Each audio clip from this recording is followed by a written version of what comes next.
તો નવસારી જિલ્લામાં સતત વરસી રહેલા આફતના વરસાદને કારણે સમગ્ર જનજીવન ખૂબ જ પ્રભાવિત થયું છે અને હવામાન વિભાગે આજે પણ જિલ્લા માટે રેડ એલર્ટ જાહેર કર્યું છે। છેલ્લા 24 કલાકમાં ચીખલી અને વાંસદા તાલુકામાં 10 ઇંચથી વધુ જ્યારે ખેરગામ તાલુકામાં 8 ઇંચથી વધુ ભારે વરસાદ વરસ્યો। ઉપરવાસમાં પડેલા ધોધમાર વરસાદને કારણે લોકમાતાઓમાં નવા પાણીની આવક થઈ, જેમાં પૂર્ણા નદીનું જળસ્તર 15 ફૂટે પહોંચતા નીચાણવાળા વિસ્તારોમાં આગામી થોડા જ કલાકોમાં પૂરની વિકટ સ્થિતિ સર્જાવાની સંભાવના છે। બીજી તરફ કાવેરી નદી પણ ભયજનક સપાટી વટાવી જતા બિલીમોરાના દેશરા અને દેવસ્તરની વેંકટેશ્વર સોસાયટીમાં પાણી ભરાઈ ગયા, જેને કારણે એસડીઆરએફની ટીમને તત્કાલિક બિલીમોરા મોકલી લોકોનું રેસ્ક્યુ કરવામાં આવ્યું। જો જિલ્લામાં આ જ રીતે વરસાદ ચાલુ રહેશે તો બિલીમોરામાં સ્થિતિ વધુ ગંભીર બની શકે છે।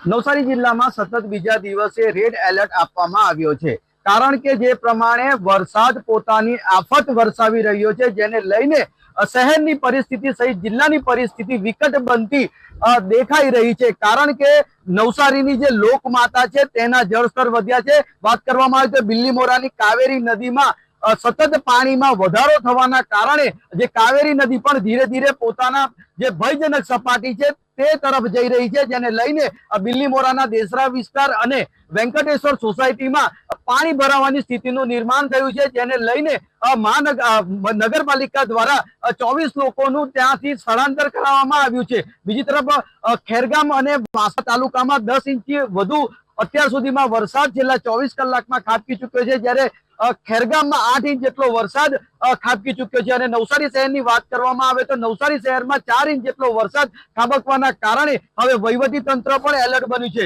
જિલ્લા કલેક્ટર દ્વારા રાત્રિ દરમિયાન જ ટ્વીટ કરીને શાળા, કોલેજો અને આઈટીઆઈ ને બંધ રાખવાના આદેશ આપી દેવામાં આવ્યા છે। બીજી તરફ જિલ્લામાં પરિસ્થિતિને ધ્યાને લઈને અધિકારીઓને પણ પોતાનો હેડક્વાર્ટર ના છોડવા માટેના આદેશો આપવામાં આવ્યા છે। બીજી તરફ સ્થાનિકોને પણ વહીવટી તંત્ર દ્વારા સૂચનાઓ આપવામાં આવી છે કે બિનજરૂરી રીતે તેઓ પોતાના ઘરથી બહાર ના નીકળે। હાલ જે પ્રમાણે જિલ્લાની પરિસ્થિતિ વિકટ બનતી જાય છે, જેને લઈને વહીવટી તંત્ર પણ એલર્ટ બન્યું છે અને તમામ તકેદારીના જે પગલા છે તે વહીવટી તંત્ર દ્વારા લેવામાં આવી રહ્યા છે। પરિમલ મકવાણા, TV 13 ગુજરાતી, નવસારી।